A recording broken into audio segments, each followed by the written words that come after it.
Praise the lord అండి. యేసు ప్రభు శిలువలో పలికిన రెండవ మాట లూకా సువార్త 23వ అధ్యాయము 43వ వచనము. నేడు నీవు నాతో కూడా పరదైసులో ఉందువని నిశ్చయముగా నీతో చెప్పుతున్నానెను.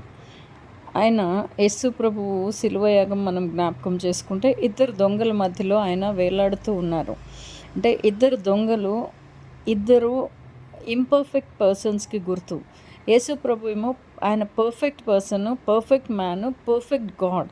సో వీరి ఇద్దరు ఇంపర్ఫెక్ట్ పర్సన్స్ మధ్య ఆయన ఒక పర్ఫెక్ట్గా ఉన్న వ్యక్తిగా ఉన్న ఉన్న యేసు ప్రభు గారు వేలాడుతూ ఉన్నారు. యెషయా గ్రంథంలో చెప్పబడినట్లు అతిక్రమముల్లో ఒకటిగా ఎంచబడతాడు అని రాయబడి ఉన్నది. యోహాను సువార్త 1:14లో మనం చూస్తే ఆయన మన మధ్య శరీరధారిగా నివసించాడు. మన మధ్య నివసించిన ఆ దేవుడు ఆయన మనకు ఉదాహరణ తీసుకుంటే కుష్ఠరోగులను తీసుకున్నప్పుడు కుష్ఠరోగుల మధ్యలో నివసించి పరిచయం చేసే వ్యక్తి ఉంటే వాళ్ళు ఏమవుతారండి? మిషనరీస్ మనకు తెలుసు, అనేక మంది కుష్ఠరోగుల మధ్య పరిచయం చేశారు. ఒకసారి ఒక మిషనరీ కుష్ఠరోగుల మధ్య కొన్ని సంవత్సరాలుగా పరిచయం చేస్తూ వారిని దేవుని వాక్యంతో వారిని నడిపిస్తూ ఉన్నప్పుడు కొద్ది రోజుల తర్వాత ఆయన ఉదయమే కాఫీ తాగుదామని చెప్పి కట్టెలు పొయ్యి పెట్టి ఆయన నీళ్లు మరిగించినప్పుడు టీ తాగుదామని ఆ నీరు ఆయన కాలు మీద పడిపోయిందంట. ఆయన కాలు మీద పడిపోయినప్పుడు ఆయన కాలు మీద పడ్డం ఆయనకు తెలిసింది, కానీ అక్కడ ఏ స్పర్శ ఆయనకి తెలియలేదంట. ఆయన పడడం చూశాడు కాబట్టి ఆయనకు తెలిసింది, కానీ ఆ కాలుకి ఏ స్పర్శ లేకపోయిందంట.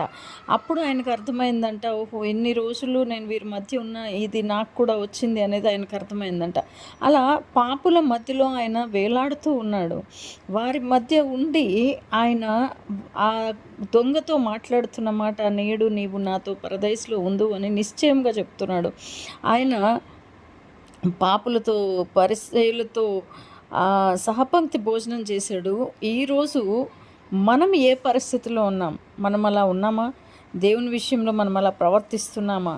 ఎందుకంటే ఒక లోక రక్షకుడు తప్ప ఎవ్వరు కూడా ఈ మాటని మాట్లాడలేరు. నాతో కూడా నువ్వు పరదేశంలో నిశ్చయంగా ఉంటావని వేరెవరైనా మాట్లాడగలుగుతారండి? ఒక్క లోక రక్షకుడు మాత్రమే మాట్లాడగలిగే మాట అది. మనం ఆ వర్స్ ఇంగ్లీష్లో చూస్తే ఆమీన్ ఆమీన్ అని ఉంటుంది. అరామిక్ భాషలో ఆమీన్ ఆమీన్ అనగా నిశ్చయముగా అని అర్థం అన్నమాట.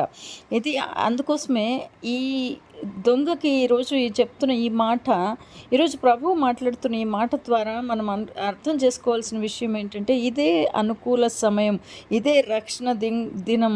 చూడండి, దొంగ విషయంలో మనం చూస్తే దొంగకు బాప్తిజం లేదు. ఒక్క మాట మాత్రమే దొంగ అడిగాడు. ఆయన దేవుడు నిశ్చయముగా నీవు నాతో ఉంటావని వాగ్దానం ఇచ్చాడు. సిలువే మనకి ధైర్యమై ఉండాలి. దొంగని ప్రభువు నువ్వు ఏం చేసావు అని అడగలేదు, ఏ తప్పులు చేసావని మాట్లాడలేదు. వ్యభిచార స్త్రీని ఆయన ఏ తప్పులు చూపించి మాట్లాడలేదు. అది ఒక రహస్య పాపమైన, ఒక ఘోర పాపమైన నువ్వు నేను కనుక యేసు ప్రభు యొద్దకు వస్తే నిన్ను నన్ను ఆయన ఉన్న విధంగానే ఆయన మనల్ని స్వీకరించే దేవుడై ఉన్నాడు. మన క్యారెక్టర్ ఎలా అయినా ఉండొచ్చు, మన గుణగణాలు ఎలా అయినా ఉండొచ్చు, కానీ ఆయన యొద్దకు వచ్చినట్లయితే ఆయన నిన్నుగా అంగీకరించే దేవుడుగా ఉన్నాడు. అందుకే రక్షణ అనేది వెంటనే జరిగే కార్యం అండి, ఇమ్మీడియట్గా జరిగే కార్యము. యేసు ప్రభు యొద్దకు నీవు ఏ రోజైతే వస్తావో ఆ రోజే నీకు రక్షణ కలుగుతుంది. ఎందుకంటే ఒక విశ్వాసి చనిపోయాడు అనుకోండి, ఆయన విశ్వాసి, మన నిరీక్షణ ఏంటి? విశ్వాసి క్రీస్తుతో కూడా ఉంటాడు, దేవునితో సహవాసం కలిగి ఉంటాడు. ఈ లోకంలో మన చుట్టూ అందరూ ఉంటారు, కానీ మనము చాలామంది ఒంటరితనాన్ని అనుభవిస్తూ ఉంటాం కదండి. అందరూ మన చుట్టే ఉంటారు, కానీ మనలో ఏదో తెలియని బాధ, మనలో ఏదో తెలియని ఒంటరితనం, మనలో ఏదో ఒక నొప్పి. కానీ పరలోకంలో ఎప్పుడూ కూడా నువ్వు ఒంటరిగా ఉండవు. ఈ పరలోకంలో నువ్వు ఎప్పుడు ఆయన్ను అనుభవిస్తావు, ఆయనతో నిత్యము ఉంటావు. ప్రతిరోజు కొత్తగా దేవుని చూడగలుగుతావు, ప్రతిరోజు కొత్తగా దేవుడు నిన్ను పలకరిస్తాడు. యేసు నిన్ను కావలించుకునే ఆ యొక్క స్థితిని నువ్వు చూస్తావు. ఈ దొంగ యేసును కౌగిలించుకున్నాడు, యేసుని ఇష్టపడ్డాడు, యేసుని అర్థం చేసుకున్నాడు, యేసు నిజమైన దేవుడని అర్థం చేసుకున్నాడు. అదే ఇంకొక దొంగను చూస్తే మనము ఆ దొంగ యేసు ప్రభు గురించి వ్యతిరేకమైన మాటలు మాట్లాడి రక్షణను పోగొట్టుకున్నాడు. ఈ దొంగ అర్థం చేసుకుని యేసుని కౌగిలించుకున్న ఈ దొంగ యేసు ప్రభుతో కూడా పరదేశంలో ఉండే అదృష్టాన్ని, భాగ్యాన్ని పొందుకున్నాడు. నిశ్చయముగా చెప్తున్నానని ప్రభువు చెప్తున్నాడండి. నిశ్చయముగా ఆయన నాతో ఉంటావు అని దొంగతో చెప్తున్న ఆ దేవుడు. అందుకోసమే మన దేవుడు హీఈస్ పర్ఫెక్ట్ అండి. ఆయన ఆయన ఆయన సమస్తానికి ఆయన ఆధారభూతుడు. He's perfect. ఆయనలో ఏ లోపము లేదు. ఆయన నిన్నుగా ఆకర్షించే దేవుడు, నిన్నుగా ఇష్టపడే దేవుడు. యేసు యుద్ధకు రా, పశ్చాత్తాపడు. నిన్నుగా ఆయన చేర్చుకునే దేవుడు, నిన్నుగా ఆయన ఇష్టపడే దేవుడు అండి. ఇదే దినము ఈ మాటలు వింటున్న మనందరము కూడా ఈ మాటలను బట్టి దేవుని యొద్దకు వద్దాం, యేసు ప్రభు యొద్దకు వద్దాం. మన పరిస్థితులు చూడొద్దు, మన లోపాలు చూడొద్దు, మన పాపాలు చూడొద్దు.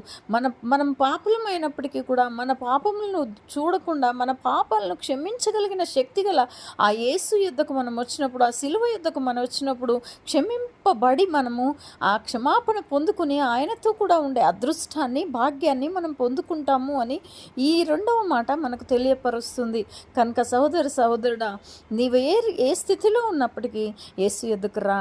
యేసు నీకు నిరీక్షణ ఇస్తాడు, యేసు నీకు విడుదల ఇస్తాడు, యేసు నిన్ను కౌగిలించుకుంటాడు, యేసు నీకు గొప్ప ప్రేమను పంచుతాడు, యేసు నిన్ను ఆదరిస్తాడు. యేసు నిన్ను విడిచిపెట్టే దేవుడు కాదు. త్వరపెట్టి యేసు యొద్దకు రా.